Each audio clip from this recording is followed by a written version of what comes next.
బహుగా సంతోషించుడి. యెరూషలేము నివాసులారా ఉల్లాసముగా ఉండడి.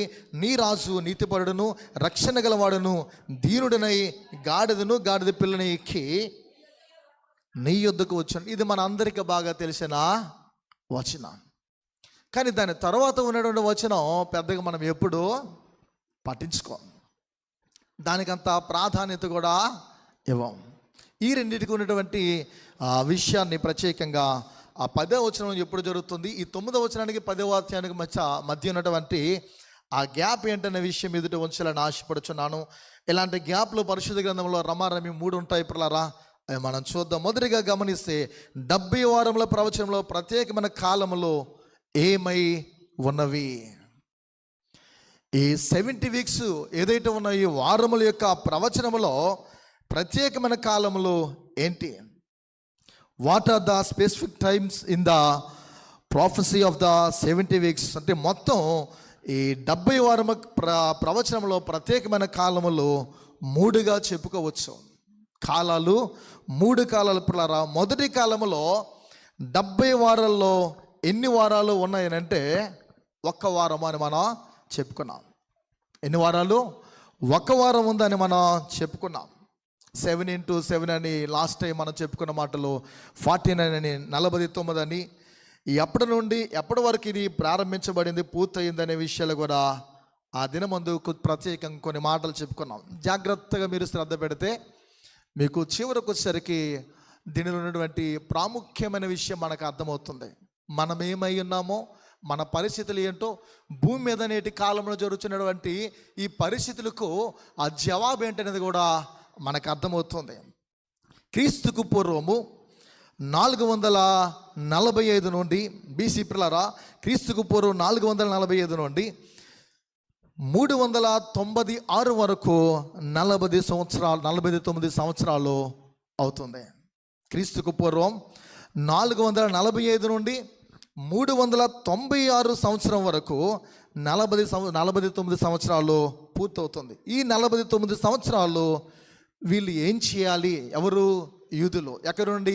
బబులోను ప్రాంతం నుండి వీరి చెరల నుండి బయటకు వెళ్ళి వీరు ఏం చేయాలంటే యెరూషలేమును కట్టాలి అని చెప్పుకున్నాం. ఏం కట్టాలి?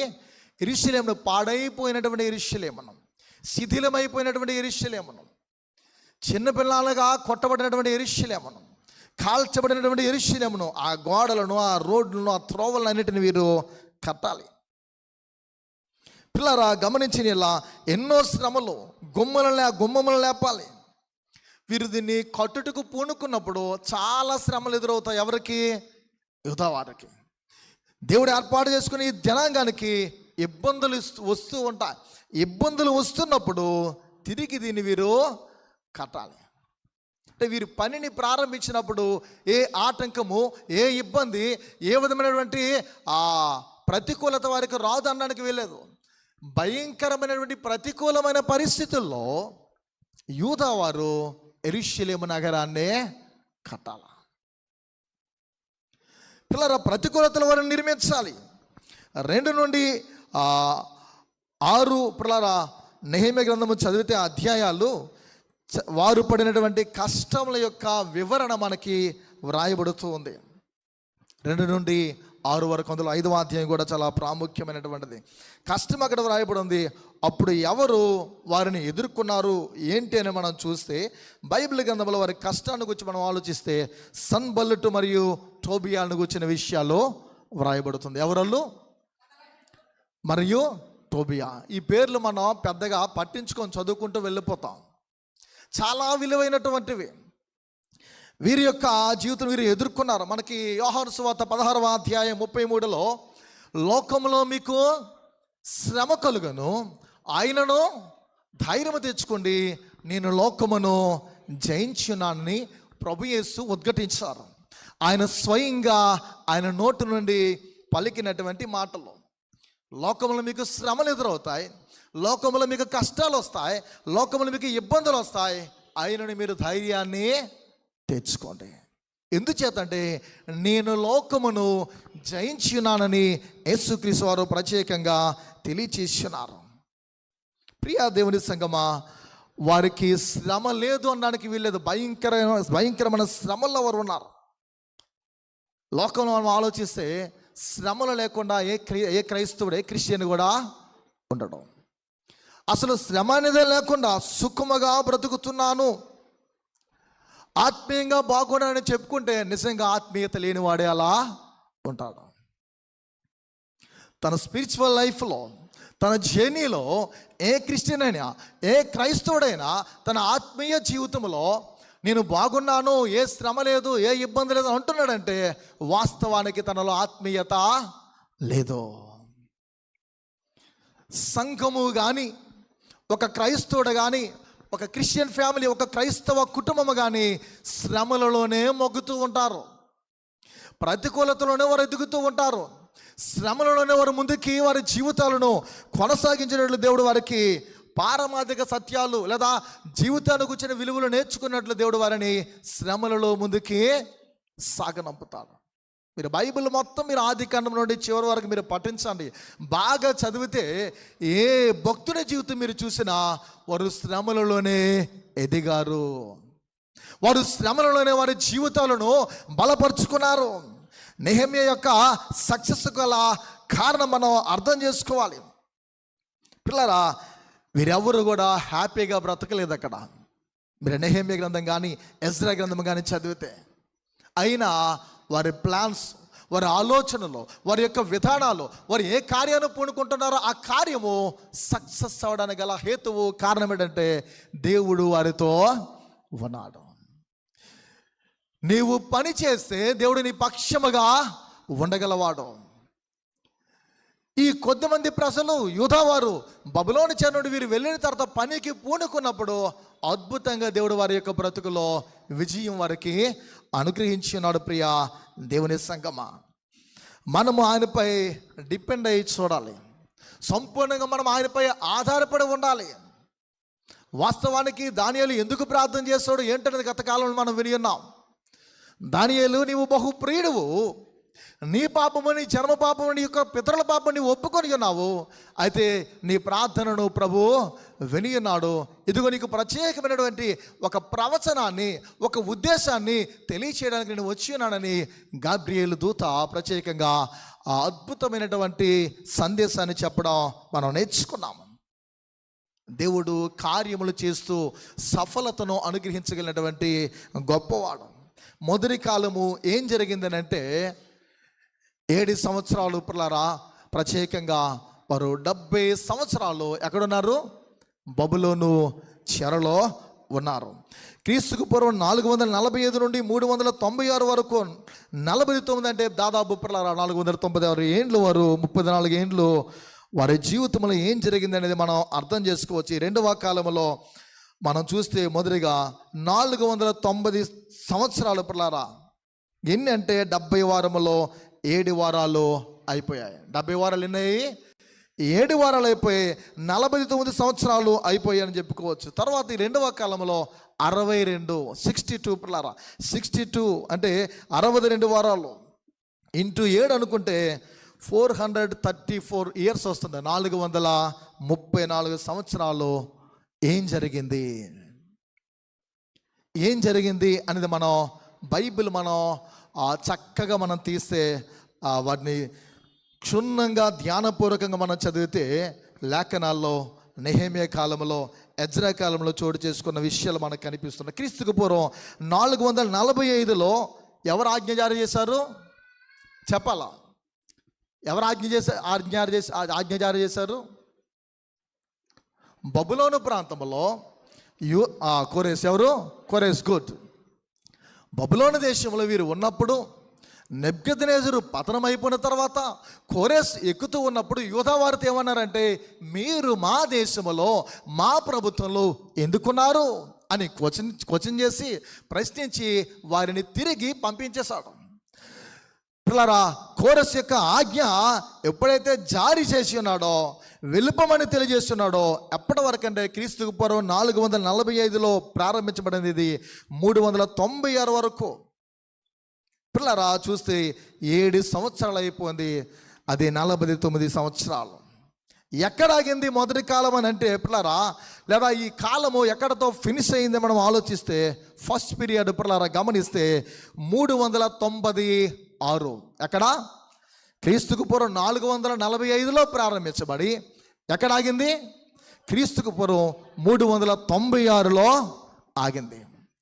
పిల్లరా, మొదటి కాలం ఫస్ట్ పీరియడ్ అని మనం చెప్పుకోవచ్చు. ఎక్కడ వరకు అంటే ఇది 434 సంవత్సరాలుగా కొనసాగాలి అని అంటే పిల్లరా, క్రీస్తు శకం, ఇప్పుడు మనం క్రీస్తు శకంలోకి వద్దాం. క్రీస్తు శకం 30వ సంవత్సరం ప్లస్ అని చెప్పుకోవచ్చు. క్రీస్తు శకం అంటే యేసుక్రీస్తు వారు పుట్టిన తర్వాత 30వ సంవత్సరంలో ప్లస్ దీన్ని దినాలు లెక్క చొప్పున సంవత్సరానికి 360 దినాల లెక్క, సంవత్సరానికి 360 రోజుల లెక్క చొప్పున లెక్కిస్తే యేసుక్రీస్తు పుట్టి పెద్దవాడయ్యేసరికి పిల్లరా ఈ లెక్క అనేది కరెక్ట్గా వస్తుంది. అంటే క్రీస్తు శకం 30వ శతాబ్దం వరకు ఈ కాలము అలా ముందుకు వెళ్తున్నప్పుడు యేసుక్రీస్తు వారు సిలువ వేయబడ్డారు. ఎవరు?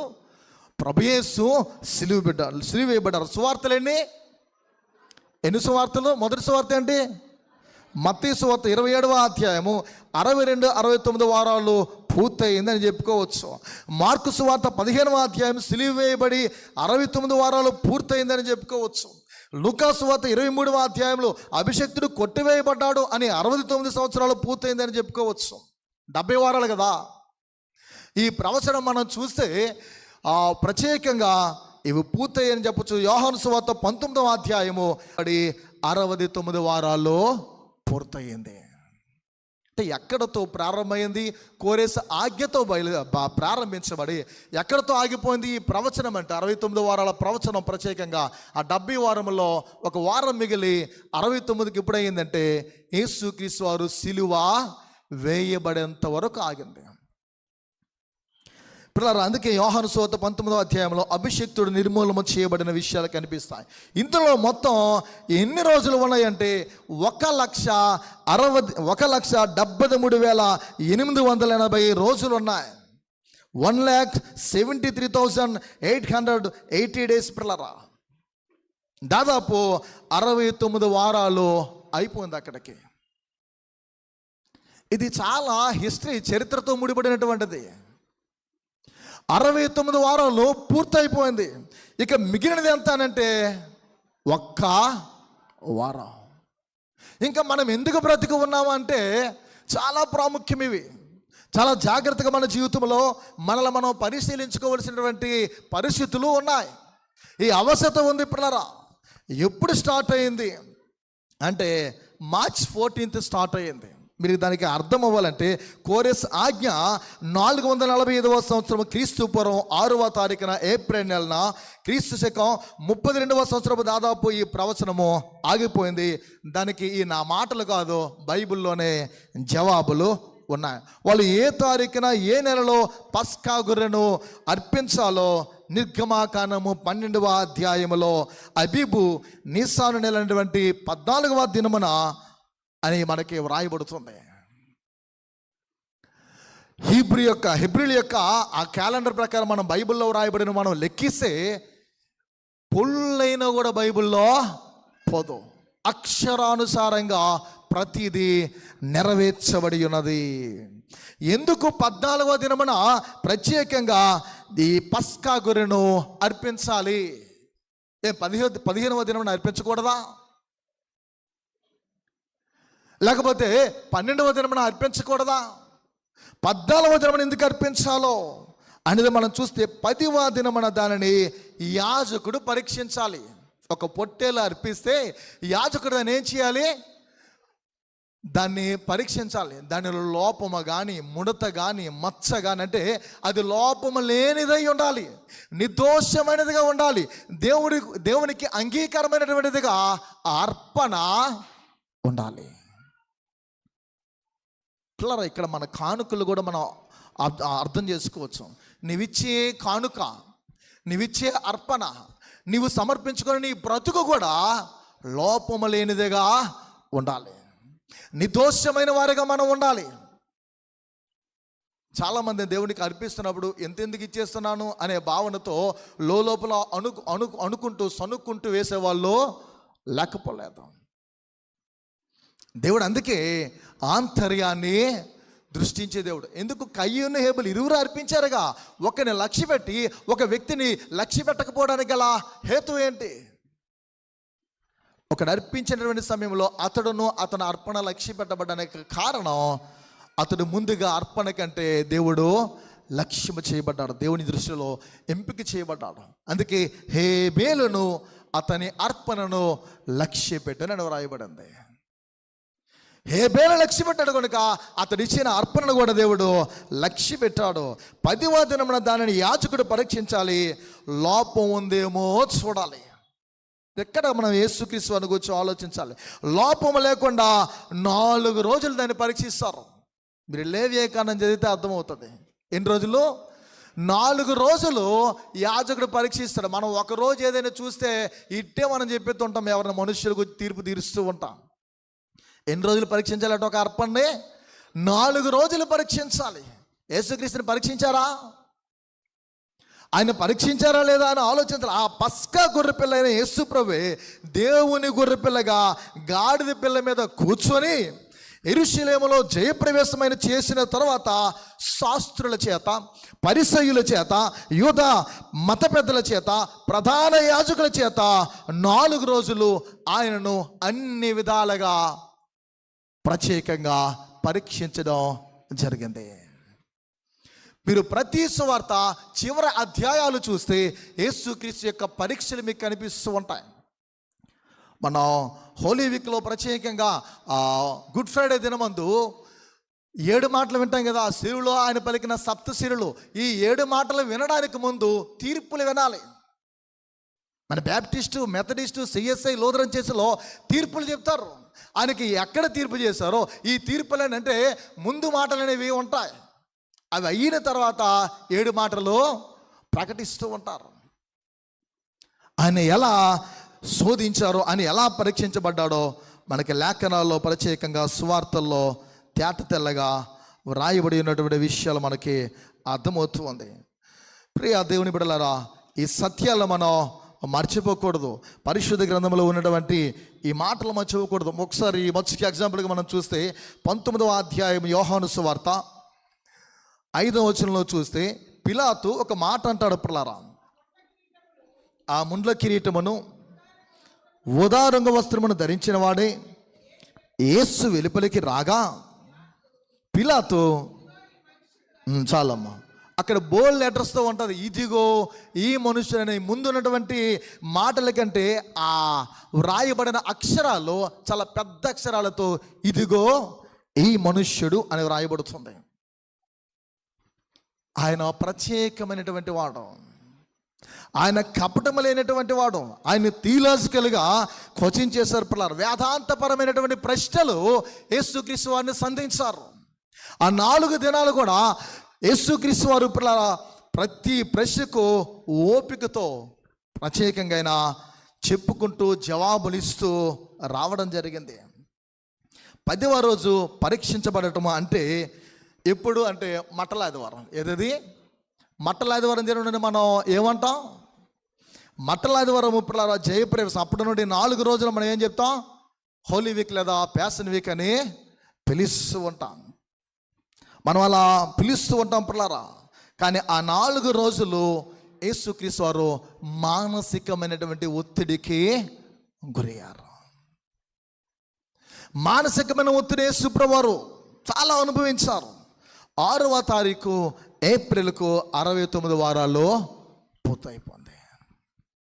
ప్రియమైన దైవజనమా, ఇంకా ఆయన చనిపోవడానికి మధ్య గ్యాప్ ఎంత ఉందంటే కరెక్ట్గా పిల్లరా వారం ఉంది. ఎంత ఉంది? వారం. 69 వారాలు పూర్తయిపోతే ఎన్ని వారాలు ఉంటాయి? 1 వారం ఉంది. అందులో వారం తీస్తే 14వ తారీఖులో ఆయన చనిపోయాడు పిల్లరా. అదే లూకాసు వార్త 19వ అధ్యాయం 43-47లో ఆయన ప్రవచనము నెరవేర్పు చేసినట్లు మనకి దేవుని వాక్యము అర్థం చేసుకుంటే, వైద్యుడైనటువంటి లూకా రాసినటువంటి సువార్త 19వ అధ్యాయము 43-47 వచనాల్లో ఈ రీతిగా వ్రాయబడి ఉన్నది. పరిసయ్యులారా, 19వ అధ్యాయం 43వ వచనమమ్మ లూకా సువార్త. ప్రభు నిన్ను దర్శించిన కాలము నీవు ఎరుగుకుంటివి గనుక నీ శత్రుని చుట్టూ గొట్టు కట్టి ముట్టడి వేసి అన్ని ప్రక్కలు నిన్ను అరికట్టి నీలోనున్న నీ పిల్లలతో కూడా నిన్ను నేల కలిపి నీలో రాతి మీద రాయి నిలిచి ఉండని దినములు వచ్చినని చెప్పాను. యేసుక్రీస్తు వారి యొక్క ప్రతి మాట నెరవేర్చబడింది. మొదటి కాలము ఒక వారం గురించి విన్నాం. రెండవ కాలంలో 69 వారాలు లేదా దేవుని యొక్క లేఖనాల్లో వ్రాయబడిన ప్రకారంగా 69 వారాలు పూర్తవడం గురించి మనం విని ఉన్నాం. మూడవ కాలం 1 వారం. ఇదే మనకి చాలా ప్రాముఖ్యం. చివరిగా 1 వారము అంటే 7 సంవత్సరాలు. 1 వీక్ ఈజ్ 7 years. అంటే ఒక రోజు ఎంత కాలముతో, సంవత్సరముతో లెక్కింపబడుతుంది. అందుకే పేతురు రాసిన పత్రికలో 90వ కీర్తనలో వ్రాయబడిన మాటలు మనం అర్థం చేసుకోవచ్చు. ప్రభు దృష్టికి ఒక దినము 1000 ఏండ్లు ఒక దినం అనే లేఖనాల్లో వ్రాయబడింది. 7 years పిల్లరా 1 వీక్ అంటే మిగిలిన 1 వారం ఉంది. ఎప్పుడు ఇది జరుగుతుంది అని అంటే ఫ్రమ్ ద ర్యాప్చర్. ఎప్పుడు? From the rapture. అది క్రీస్తు యొక్క ఆగమనము, ఆయన ప్రత్యక్షత, ఆయన రాకడను గూర్చిన విషయము పిల్లరా. ప్రకటన గ్రంథము 6వ అధ్యాయంలో మనం చదివితే గుర్రముల మీద వచ్చే మనుషులు గురించి రాయబడుతుంది. చాలామంది 6వ అధ్యాయంలో ఉన్నటువంటి ఆ విషయాలు చూస్తే ఆ తెల్లని గుర్రం మీద కూర్చున్నవాడు యేసు ప్రభువారు అనే మాలాంటి బోధకులు అనేక మంది బోధిస్తూ ఉన్నారు. నేటి కాలంలో కూడా ఈ టెక్నాలజీలో మనం వెళ్తున్నటువంటి ఈ దినంలో మనం చూస్తే అనేక మంది 6వ అధ్యాయంలో వస్తున్నటువంటి తెల్లని గుర్రం మీద 2వ వచనంలో రాయబడిన మనుష్యుడు యేసు ప్రభువారు అని తెలియజేస్తూ ఉంటారు. దాని మీద ఒకడు విల్లు పట్టుకొని కూర్చుని ఉండను, అతను ఒక కిరీటం ఇయ్యబడను, అతడు జయించుటకు బయలు వెళ్ళనని వ్రాయబడి ఉంది. ఆ తర్వాత పిల్లరా మరొక గుర్రం గురించి వ్రాయబడుతూ ఉంటుంది. ఇలా 4 మనకు కనిపిస్తూ ఉంటాయి. ప్రాముఖ్యమైన విషయాలు వాస్తవానికి మనం చూస్తే లేఖనానుసారంగా మనం ఆలోచిస్తే పిల్లరా తెల్లని గుర్రం మీద కూర్చున్న వారు యేసు ప్రభువారు కాదు. అవి శ్రమలకు ముంగుర్తు. యేసు ప్రభువారు కాదు. విల్లు పట్టుకుంటాడు కానీ బాణం ఉండదు. ఒకవేళ బాణం పట్టుకుంటే పిల్లలు అంబు ఉండదు, లేదు. ఆయన వాడే ఆయుధము వేరు. ఖడ్గము గురించి మాత్రమే బైబిల్లో ప్రస్తావించబడుతూ ఉంటుంది. ప్రియా దేవుని సంగమా, అంబు పట్టుకుంటాడు కానీ బాణం ఉండదు. ఇప్పటికీ మాలాంటి బోధకులు అనేక మంది తప్పుడు బోధలు లేదా విరోధమైనటువంటి బోధలో బోధిస్తూనే ఉన్నాము. ఈ విషయాలు మనం గమనించాలి. 6వ అధ్యాయంలో ఉన్నవాడు యేసు ప్రభువు అని చెప్తూ ఉన్నారు. ఆయన యేసు ప్రభువారు పిల్లరా ఖడ్గం మాత్రమే వాడతారు.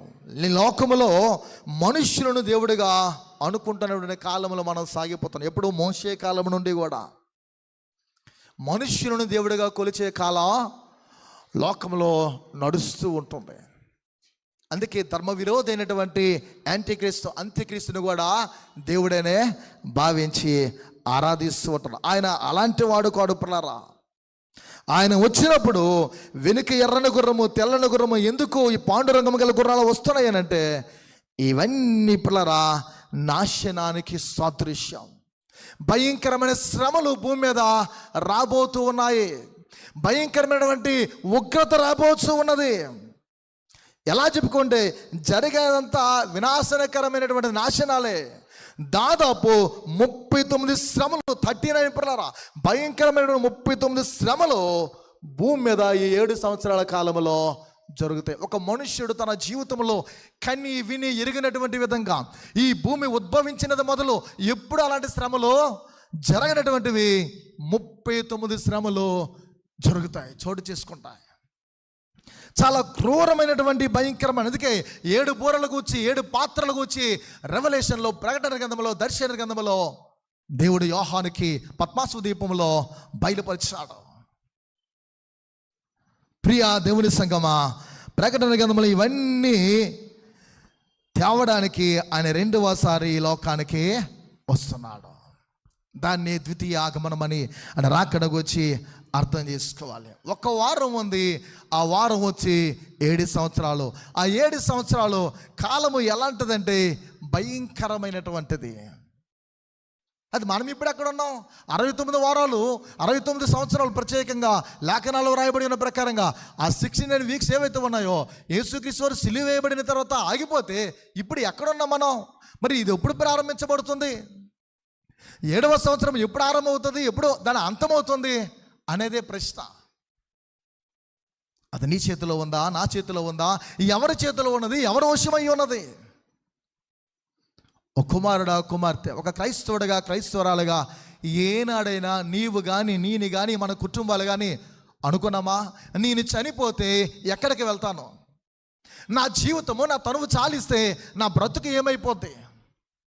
ఏ రోజైనా మనం ఆలోచించామా? ఒక ధనవంతుని గురించి, ఒక దరిద్రుడైన లాజరు గురించి యేసుక్రీస్తు వారు అద్భుతమైనటువంటి పారమార్థిక సత్యాన్ని వారు తెలియజేస్తున్నారు. ఆ ధనికుడు అనుకుంటూ ఉంటాడు తన జీవితంలో నరకంలో యాతన పడుచున్నప్పుడు, అయ్యా నాకు భూమి మీద 5 ఎవరన్నారు? సహోదరుల కలరని మాట్లాడుతూ ఉంటాడు. నా తండ్రివైన అబ్రహామా అని పిలుస్తూ ఉంటాడు. భూమి మీద అలాంటి మాటలు, అలాంటి పలుకులు ఎన్నడూ కూడా లేవు. ప్రియమైన దేవుని సంగమా, ఒక్కసారి మన బ్రతుకులను, మన జీవితాలని పరిశీలించుకుందాం. ఈ 3వ కాలం ఎప్పుడు జరుగుతుంది అని అంటే, యేసు ప్రభువారు మధ్య ఆకాశంలోనికి వచ్చినప్పుడు. ఎప్పుడు జరుగుతుంది అనేది పిల్లరా, ఆయన మధ్య ఆకాశంలోనికి వచ్చినప్పుడు. ఇదివరకు ఆయన మధ్యాకాశంలోకి వచ్చి బూర ఊదినప్పుడు ఏం జరుగుతాయి అనేది దాని ఫలితాలు అనేవి చాలా వారాలు అయిపోయింది, చాలా నెలలు అయిపోయింది. 2 భాగాల దినమందు చెప్పాను. దేవుని బూర, దాని ఫలితాలని చెప్పడం జరిగింది. సంఘం అనే మనము ఎవరైతే భయభక్తులతో మారు మనస్సు పొంది ఆత్మీయంగా జీవిస్తూ దేవుని చిత్తంలో జరిగిస్తూ పరిశుద్ధంగా ఉండి తమ జీవితాలను ఎవరైతే సిద్ధపడి ఉంటారో వాళ్ళు మాత్రమే, అలాంటి వారు మాత్రమే యేసు ప్రభువారి దగ్గరికి ఎత్తబడతారు. ఎవరైనా చూడండి, నిద్రించినప్పుడు కాగా వారితో కూడా మనం సదాకాలము ఉందుమంటూ ఉంటాం. ఒకరినొకడి మాటల చేత ఆదరించుకొని చెబుతూ ఉంటాం. మనము అనే ఆ సమూహములో నీవు నేను ఉండాలనంటే దేవుని చిత్తాన్ని జరిగిస్తూ మనము సిద్ధపడేవారిగా ఉండాలి. రాప్చర్ లేదా ర్యాపిడో అనేటువంటి ఈ ప్రక్రియను గురించి మనం ఆలోచిస్తే, గ్రీకులో ఉన్న ఈ పదాల యొక్క ప్రాముఖ్యతను మనం చూస్తే, కొనిపోబడ్డము, ఎత్తబడ్డమని జరుగుతుంది. వాళ్ళు ఎత్తబడ్డాక ఏం జరుగుతుంది? జాకబ్ స్ట్రగుల్స్ అని మనకి లేఖనాల్లో రాయబడుతుంది. పిల్లరా, యాకోబు యొక్క శ్రమలు, ఇర్మియా ఇవి మాట్లాడుతూ ఉంటాడు. యాకోబు యొక్క శ్రమ కాలం ఎంత అంటే 7 years, 7 సంవత్సరాలు. మీకు ముందుగానే చెప్పినాను. వాస్తవానికి 70 వారాల ప్రవచనం ఎవరిది? ఎవరు చెప్పాలా? యూదులది, ఇశ్రాయేలుది. దేవుడు ఏర్పాటు చేసుకున్న జనాంగానిది. అందుకే జాకబ్ స్ట్రగుల్స్, యాకోబు యొక్క శ్రమలు పిల్లరా 7 సంవత్సరాలు. అసలు ఆ మహాశ్రమలు వస్తున్నప్పుడు ఆ 7 సంవత్సరాల భూమి మీద జరిగితే 70 వారములు ప్రవచనం పూర్తవుతుంది. ఆ 7 సంవత్సరాలు పిల్లరా మనకు అసలు వర్తించవు. ఆ 7 సంవత్సరాలు మనకి ఎవరికి వర్తించవు. మరి వర్తించవు అన్నప్పుడు పాస్టర్ గారు మనం ఎందుకు భయపడాలి? మనం ఎందుకు ఇబ్బంది పడాలి? మనం ఎందుకు సిద్ధపడాలి? సంఘం అనే మనము రాప్చర్లో పైకి ఎత్తబడతాము. ఆ సంఘం అనే వధువు సంఘము అని పిలువబడిన దానిలో నీవుంటే మంచిదే, ధన్యుడివే. నీవు లేకపోతే చాలా భయంకరం. సిద్ధపాటు నీకు నాకు లేకపోయినా విడివబడతాము. సిద్ధపాటు నీకు నాకు లేకపోతే ఏమవుతాం? విడివబడతాం. పిల్లరా, అన్యులు కూడా విడివబడతారు. ఎవరు? అన్యులు, క్రైస్తవేతరులు, యేసు నెరగిన వారు విడివబడతారు. ప్రాముఖ్యంగా యూదులు, ఇశ్రాయేలీలు చాలామంది విడివబడతారు. మీరు కనాను స్త్రీని గుర్తు తెచ్చుకోండి. యేసుక్రీస్తు వారు కనాను స్త్రీతో మాట్లాడుతున్నప్పుడు ఆమె అంటది, అయ్యా నా కుమార్తె పరిస్థితి ఎలా ఉంది, ఆమెను బాగు చేయనంటే, మా ఇశ్రాయేలులో నశించిన గొర్రెల యొద్దకే తప్ప వేరొకరి యొద్దకు నేను రాలే అని నిర్మోహమాటం లేకుండా ఖచ్చితంగా కఠినముగా మాట్లాడతారు. అంటే నేను ఇశ్రాయేలు కొరకే వచ్చాను, నా పిల్లల యొక్క రొట్టె ముక్కను తీసి కుక్క పిల్లలకు వేయటం యుక్తము కాదు కదమ్మా అని అంటూ ఉంటే ఆయన అంటాడు, యజమానుడు బల్ల మీద పడే ఆ రొట్టె ముక్కలను కుక్క పిల్లలు తిండు కదని ఆ అన్య స్త్రీ మాట్లాడితే అమ్మా నీ విశ్వాసము గొప్పదని అంటూ ఉంటాడు. ఆయన ఇశ్రాయేలులో నశించిన గొర్రెల యొద్దకు వస్తే వారు తృణీకరించడం వలన, వారు ఆయన అంగీకరించలేనందున అన్యులమైన మనము, దూరస్థులమైన మనము, దేవుడు లేని ప్రజగా ఉన్న మనము ఆయనను అంగీకరించడానికి, మన పితరులు ఆయన సేవించడానికి భాగ్యం వచ్చింది. మనము ధన్యులమయ్యాము, మనము శ్రేష్ఠులమయ్యాము పిల్లరా. అందుకే ఆ 7 సంవత్సరాల కాలంలో నీవు సిద్ధపడము అవసరం. నువ్వు సిద్ధపాటు కలిగి ఉండాలి. ఎందుకంటే నువ్వు సంఘముగా పిలువబడుతున్నావు. నువ్వే చర్చ్ అవ్వచ్చు, ఏ డినామినేషన్ అవ్వచ్చు, కాకపోతే ఎనీ డినామినేషన్ ఎన్నున్నా సరే, ఎన్ని శాఖలు క్రైస్తవ్యంలో ఉన్నా ఈ శాఖలన్నీ కూడా ఫిల్టర్ చేయబడి అందులో నుండి ఎత్తబడేది వధువు సంఘం. ఇక్కడే నా చేర్చి, పలానా చేర్చి, ఆ ఊరు ఈ ఊరు అని మనం చెప్పుకుంటాం. మీరు బైబిల్ చదవండి. మాసిడోనియా సంఘం, లేకపోతే ఎఫెసీ సంఘం, కొరింథీ సంఘం, ఇలా ఊరి పేరుతోనే సంఘాలు ఉంటాయి. క్రిస్టియానిటీ ఎదుగుదల క్రమేపీ అభివృద్ధి చెందే కొలది ఆయా డినామినేషన్ యొక్క పేర్లు అనేవి రావడము కనిపిస్తూ ఉంటుంది పిల్లరా. ఆ 7 ఏండ్ల మహాశ్రమలో పిల్లరా భూమిని ఎవరు పాలిస్తారంటే అంత్యక్రీస్తు పరిపాలిస్తారు. ఇది మనందరికీ బాగా తెలిసిందే. మనం ఎక్కడుంటాం? గొర్రెపిల్ల వివాహోత్సపు మహావిందులో మధ్యాకాశంలో మనం ఉంటాం. 7 సంవత్సరాల భూమి మీద కఠినమైనటువంటి భయంకరమైన శ్రమలో అని ఏమిస్తాడు అని అంటే, నువ్వు నమ్మకంగా ఈ భూమి మీద జీవిస్తే, స్మిర్నా చర్చితో లేదా స్మిర్నా అనే సంఘముతో ఆయన మాట్లాడుతున్నట్లు మరణం వరకు నమ్మకంగా ఉన్నవానికి నేనేమిస్తాను? జీవ కిరీటాన్ని. అందుకే ప్రతి సంఘముతో జయించువానికి అది ఇస్తాను ఇది ఇస్తాను నేను సంబోధిస్తూ ఉంటాను. నీవు ఎక్కడ నమ్మకంగా ఉంటే నీవు జీవించిన జీవితానికి తగు రీతిగా అక్కడ రివార్డ్స్ లేకపోతే అద్భుతమైనటువంటి బహుమానాలు దేవుడు నీకు అనుగ్రహిస్తాడు. ఎక్కడ? 7 సంవత్సరాలు గొర్రెపిల్ల మహావిందులో అనుగ్రహిస్తాడు. ఇక్కడ మహాశ్రమలు ఎందుకు అని అంటే, 7వ సంవత్సరము భూమిని మీరు దున్నొద్దు, పంటలు పండించొద్దని ఖచ్చితంగా అని చెబితే ఇశ్రాయేలు లేదు, యూదా వారు వినలేదు. 7వ సంవత్సరం కూడా భూమిని సేద్యపరిచారు. మహావిశ్రాంతిగా 7వ సంవత్సరము భూమికి విడిచిపెట్టవలసిన వారు విడిచిపెట్టలేదు కనుక మహావిశ్రాంతి దినములగునట్లు దేవుడు వారిని సంపూర్ణంగా భయంకరంగా బబులోను చెరలో వారిని ఉంచేశాడు. వారి విశ్రాంతి దినాలన్నీ లాగేసుకున్నాడు ఆయన. వారు ఎన్ని దొంగలించారో, ఎన్ని ఎగ్గొట్టారని శత్రువులకు వారిని అప్పగించారు. పిల్లలు విలువబడిన వాళ్ళకి 7 ఏండ్ల శ్రమ, ఎత్తబడిన వాళ్ళు 7 సంవత్సరాలు విందులో ఉంటారు. చివరికి నేను వస్తున్నాను పిల్లరా. 5వ ప్రశ్న ఏంటంటే, ఈ 70 వారాలు ఏకదాటిగా కొనసాగుతూ ఉంటాయా? మధ్యలో ఏమైనా గ్యాప్ ఉంటుందా అని అంటే ఖచ్చితంగా గ్యాప్ ఉంటుంది. అదే ఈ గ్యాప్. 69 వారాలు సిలువ వేయబడేసరికి, ఆయన ప్రాణం పెట్టేసరికి అయిపోయింది. 1 వారము ఎప్పుడు వస్తుందో నీకు తెలియదు, నాకు తెలియదు. అది మనం ఎక్కడున్నామంటే గ్యాప్లో ఉన్నాం. అది ఎలా? యేసు ప్రభువారు ఎప్పుడైతే చనిపోయాడో, మెస్సే ఎప్పుడైతే అభిషక్తుడు కొట్టివేయబడ్డాడో, అభిషక్తుడు ఎప్పుడైతే నిర్మూలన చేయబడ్డాడో, అభిషక్తుడు ఎప్పుడైతే ఆయన చనిపోయాడో, ఎన్ని సంవత్సరాలు పూర్తయిపోయింది? 69 వారాలు లేదా ఏండ్లు పూర్తయింది పిల్లరా. అంతటితో ఆగిపోయింది. 70 వారం వచ్చిందా అంటే రాలే. ఎప్పుడు ప్రారంభించబడుతుంది తెలియదు, ఎప్పుడు ముగుస్తుంది తెలియదు. మధ్యలో గ్యాప్ ఎంత అంటే 2000 ఇయర్స్ అయిపోయింది. ఎన్ని సంవత్సరాలు? 2000 సంవత్సరాలు అయ్యింది మనం ఉండి ఈ గ్యాప్లో. ఇది 2025వ సంవత్సర కాలంలో మనం ఉన్నాం. దేవుని ప్రవచన సమయం ఆగిపోయింది. ఆగిపోయిన పిల్లరా 2000 సంవత్సరాలు గ్యాప్ వచ్చింది. 69 వారాలు పూర్తి అయిపోయినాక దేవుడు మధ్యలోకి అడుగుపెట్టాడు. 69 వారాలు పూర్తయ్యాక ఏమైందినా మధ్యలోకి అడుగు పెట్టాడు. ఎంటర్ అయ్యాడు పిల్లరా. వచ్చి ఏం చేశాడంటే, చూడండి ఎగ్జాంపుల్కి, నాకు అబ్బాయి లాస్ట్ టైం మెసేజ్ అయిపోయినాక శేఖర మాస్టర్ గారి అబ్బాయి ప్రత్యేకంగా ప్రతి మెసేజ్ బాగా వింటాడు, ప్రతిదీ చెప్తాడు. కూర్చొని దాదాపు ఒక 20-30 మినిట్స్ వాళ్ళ ఇంటికి వెళ్ళినప్పుడు కూడా మాట్లాడడం జరిగింది. ఎందుకు చెప్తానంటే, అయితే టైం గ్యాప్ ఏంటి పాస్ చేయాలంటే ఆ రోజు చెప్పడం జరిగింది. ఫుట్బాల్ మనందరం చూస్తూ ఉంటాం, ఆడేవాళ్ళు కూడా ఉంటారు. ఫర్ ఎగ్జాంపుల్ 7 మినిట్స్ గేమ్ అనుకోండి, 6 minutes అయిపోయింది. ఈ 6 minutes అయిపోయిన తర్వాత 1 minute ఉంది. ఆ 1 minute అంపైర్ ఏం చేస్తాడంటే ఎప్పుడు పిలుస్తాడో తెలియదు, అంతవరకు వీళ్ళు డ్రింక్స్ తాగడము, అలసిపోయినటువంటి వారు శాద తీర్చుకుంటూ ఉంటారు.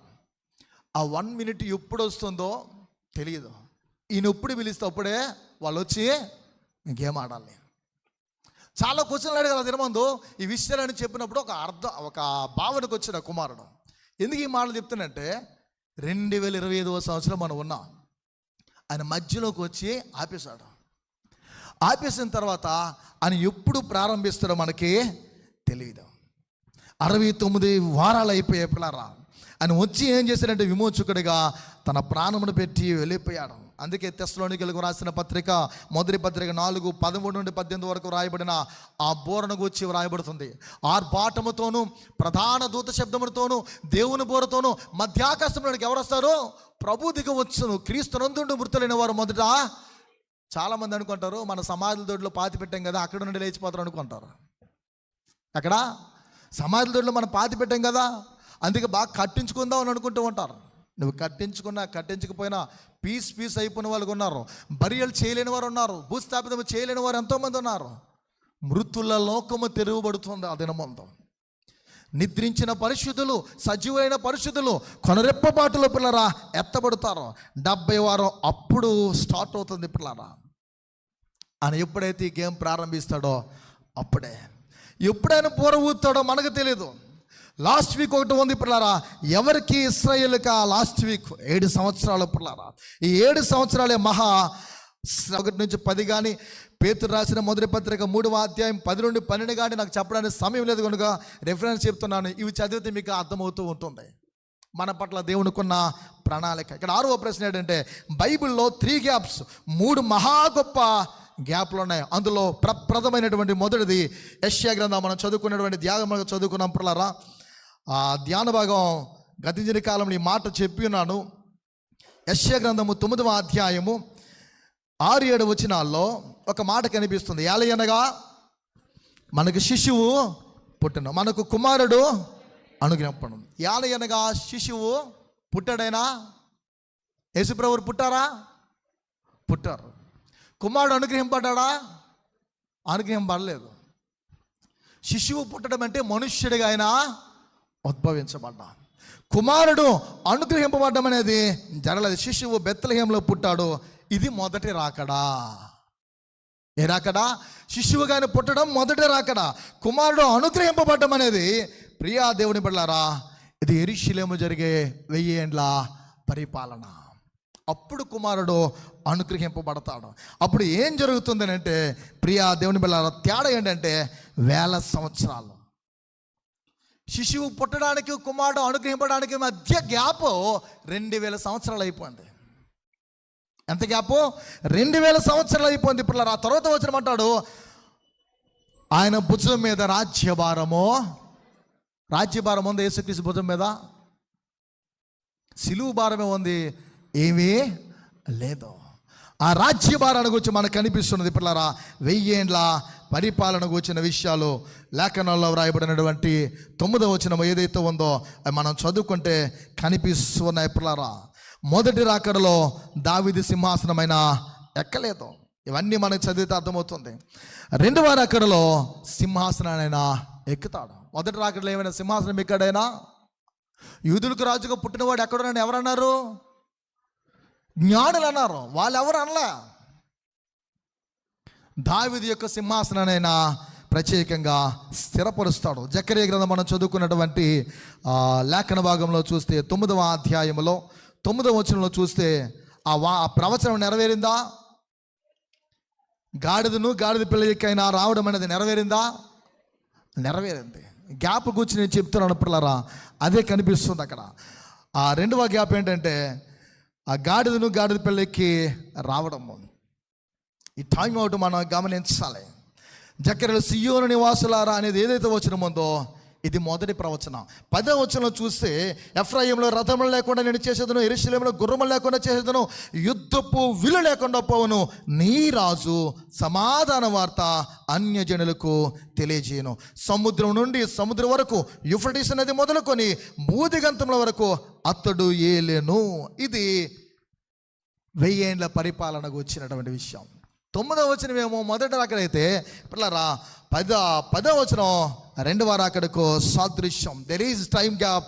పిల్లరా గమనించిన ఎడల చాలా ఉన్నతమైనటువంటిది. 2000 years అబోవ్ అయిపోయాయి పిల్లరా. థర్డ్ గ్యాప్ 61వ అధ్యాయం యెషయా గ్రంథంలో రాయబడుతుంది. పిల్లరా ప్రభువుకు యెహోవా ఆత్మ ఆయన మీద ఉన్నదని రాయబడుతుంది. దీనికి సువార్తమానము ప్రకటించడానికి అంటాడు. మనం చదువుకున్న లూకా సువార్త 2వ భాగంలో ఉన్న మాటలు అవే. 4వ అధ్యాయంలో ఆయన పేదలకు సువార్తమానము ప్రకటించడానికి మాటలు కనిపిస్తూ ఉన్నాయి. ఆ లేఖనాల్లో మనం చూస్తే 4వ అధ్యాయంలో చదువుకున్న లూకా సువార్తలో రాయబడిన మాటలు, ప్రభు ఆత్మ నా మీద ఉన్నది, పేదలకు సువార్త ప్రకటించడానికి ఆయన నన్ను అభిషేకించను, చెరలో ఉన్న వారికి విడుదలను, గుడ్డి వారికి చూపును. ఇవన్నీ జరిగాయా? జరిగాయి. ఇది మొదటి రాకడకు సాదృశ్యము. పిల్లరా ప్రతిదండన చేటుకని మాటలు కనిపిస్తాయి అక్కడ రాయబడిన వాళ్ళు. మొదటి రాకడలో వచ్చేవాడు యేసు ప్రభు. అక్కడ ఏం చేశాడు అంటే ఆయన కార్యాలు చేశారు, స్వస్థతలు చేశారు. కానీ ప్రతిదండన ఎక్కడా చేయలేదు. ప్రతిదండన ఎప్పుడు చేస్తాడంటే స్వస్థపరిచి వాదార్చి ఇవన్నీ జరిగింది మొదటి రాకడలో. కానీ ప్రతిదండన చేయడం అనేది ద్వితీయ ఆగమనం. దాన్ని యెహోవా ప్రతిదండన అని పిలుస్తూ ఉంటారు. ప్రకటించుటకు మొదటి రాకడలో జరిగింది. వచ్చేది 2వ రాకడలో ఈ టైం గ్యాప్ 2000 సంవత్సరాలు అయ్యింది. పిల్లరా 6 గొప్ప విషయాలు మనం చూసినటువంటి విషయాల్లో క్వశ్చన్స్ ఏవైనా నీలో నాలో వస్తాయి అని అంటే పిల్లరా 70 వారంలో ప్రవచనం పూర్తిగా ఎప్పుడు ప్రారంభించబడుతుంది 7th year అనేది ఆలోచిస్తే అది ఎప్పుడు మనకి తెలియదు. అంతవరకు మనం ఏం చేయాలి? సిద్ధపడాలి. 69 వారాల్లో ఎన్ని కాలాలు పూర్తయ్యాయి అంటే 2 కాలాలు పూర్తయిపోయాయి. ఒక కాలం ఉంది, అదే ఒక వారము. పిల్లరా దాన్ని 49 సంవత్సరాలని, 434 సంవత్సరాలని, మిగిలింది ఒక వారమే 3వ కాలం అని. ఆ కాలం ఎప్పుడు వస్తుందో మనకు తెలియదు.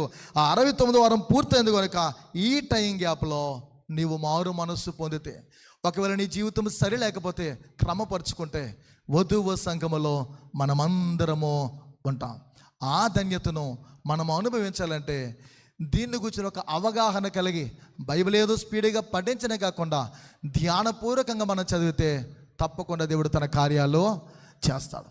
అలా ధన్యకరమైన జీవితంలో మనము కలిగి ఉండడానికి ఎలయనగా మనకు శిశువు పుట్టను, కుమారుడు అనుగ్రహింపబడిన రాయబడినట్లు శిశువుగా నీ కొరకు యేసుగా వచ్చాడు, ఇమ్మానుయేలుగా వచ్చాడు.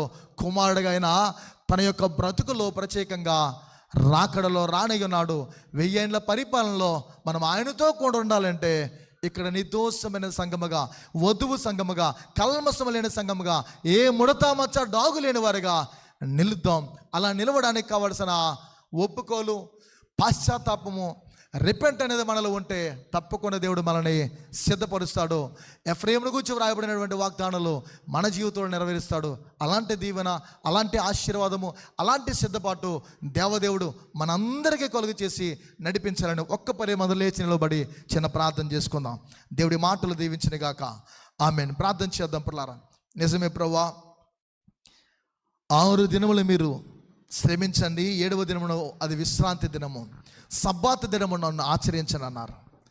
7వ దినము విశ్రాంతి దినానికి నీవు రాలే. యూదులు యెరూషలేములో ఉన్న మందిరానికి రాలేకపోయారు. అనేకులు విగ్రహారాధికలు అయిపోయారు. 6 సంవత్సరాలు పండించండి, 7వ సంవత్సరం మహావిశ్రాంతి, 7వ సంవత్సరం మీరు దున్నొద్దు, పంటలు పండించొద్దు, నేను మిమ్మల్ని పోషిస్తానన్నారు. 7వ సంవత్సరం కూడా వారు పండించారు ప్రభా. దానికి పనిష్గా నీ వారిని బబులోని చెరకు తీసుకెళ్ళిపోయా. కోరేస ఆజ్ఞ జారీ చేసినప్పుడు యూదులు బయలుదేరారు, యెరూషలేముని కట్టారు, ఎన్నో శ్రమలు పడ్డారు, ఎన్నో కష్టాలు పడ్డారు. 2000 సంవత్సరాలు అయిపోయి నీ కుమారుడు వచ్చి 69 వారాలు అయిపోయింది ప్రభు. ఒక్క వారం కొరకు మేము కనిపెడుతున్నాం. యూదులు నేను అంగీకరించలేని పరిస్థితులు ఉన్నారు. అనుయులమైన మేము ధన్యులమైన అంగీకరించున్నాం ప్రభా. మేము నీ తోటి త్రిప్పబడినట్లు నీ రాకడ కొరకైన సిద్ధపాటు మా అందరి కలుగు చేయండి. ఆత్మ తీవ్రతనివ్వండి, మంటను కలుగు చేయండి, భయభక్తులు కలుగు చేయండి. నీ కొరకు సిద్ధపాటుకి వెళ్ళిన వారికి మేము ఉండాలి ప్రార్థిద్దాం. పరిశుద్ధుడా, ప్రేమ కలిగిన దేవునికి స్తోత్రాలు. వెతబడిన వాక్కులు బట్టి ప్రార్థిస్తున్నాం. నీరు కట్టి ఫలింపచేయండి. వాక్యానుసరమైన ప్రవర్తన, వాక్యానుసరమైన జీవితాల్లో మా బిడ్డలందరికీ కలుగు చేయండి. మీరు మహిం పొందమని ప్రార్థిస్తున్నాం. సత్క్రైస్తవులుగా, సజ్జనులుగా, నీ యొక్క తేజో సంబంధమైనటువంటి నీకు దేవా ఇష్టలైనటువంటి వారిగా రాజ్య నివాస పౌరులుగా మేము ఉండడానికి కావలసిన ఆ రాజ వారసత్వం మేము పొందుకోవడానికి కావలసిన ధన్యతను దయచేయండి. నీవు చక్రవర్తి అయి ఉన్నావు, రాజులకు రాజుగా, ప్రభువులు ప్రభువుగా నీవు రానయ్యి ఉన్నావు అని అన్నావు తండ్రి. నీ సేనగా దేవా మేము సిద్ధపడడానికి, యుద్ధోపకరణాలు ఆత్మ సంబంధమైనవి మేము ధరించుకోవడానికి కావలసిన ధన్యతను మా బిడ్డలందరూ కలుగు చేసి మీరు మాత్రం మహిం పొందమని యేసు నామములో ప్రార్థన వేడుచున్నాను తండ్రి. ఆమేన్.